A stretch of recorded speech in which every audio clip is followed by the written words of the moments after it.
Thousands of years ago, people lived by hunting and gathering. For those tasks, they made their own tools. People started to swap these simple belongings. That is how what is known as the barter system arose. It was a practical solution to a situation where a person with some extra eggs wanted an axe. They simply gave the eggs to the person with an extra axe, who in turn gave them the axe. Barter is the swapping of one good for another good. Barter improved life considerably.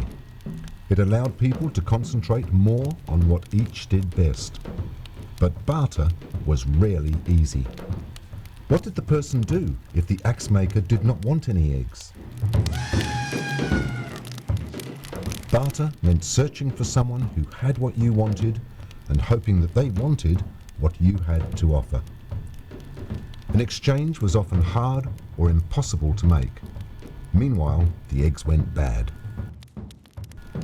What people began to realize was that some goods held their value over time better than others.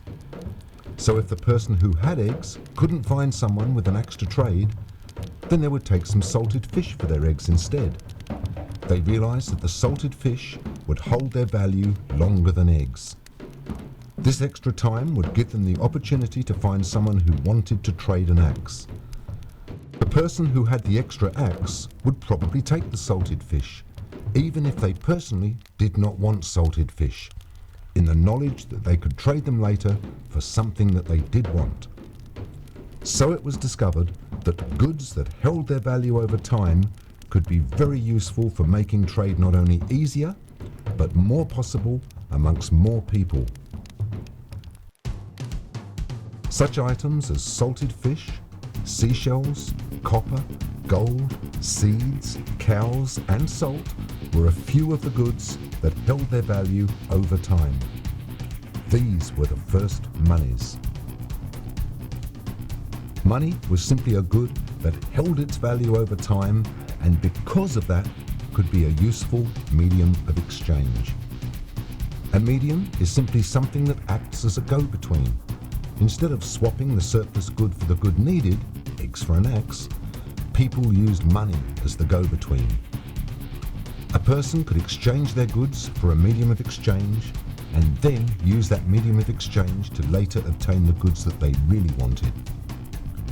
Of course, not everything that held its value over time could be used as money. Money also had to have a high value compared to its weight and volume. Sand holds its value rather well over time. However, the value is so low compared to its weight and volume that it is unsuitable as money. Money also has other functions and requirements. We'll look at these later. The development of money is what allowed humankind to step beyond the restrictions of the age of barter. Money was a natural development of the marketplace. It was not invented by governments. Eventually, by trial and error, people worked out the medium of exchange that best held its value stably over the longest period of time. It was gold. Gold began to be used more and more as money. Other monies continued to be used, including silver, which was used a lot for daily transactions. But those other monies were not seen to be as good as gold. Gold was selected simply because it was judged to be the good that most stably held its value. People judged gold to be the very best money available. Some people say that gold is no longer money because it is not currently used as a medium of exchange. Central banks understand that gold is money. Why else would they keep so much of it? And now you're probably wondering what the other functions and requirements of money are.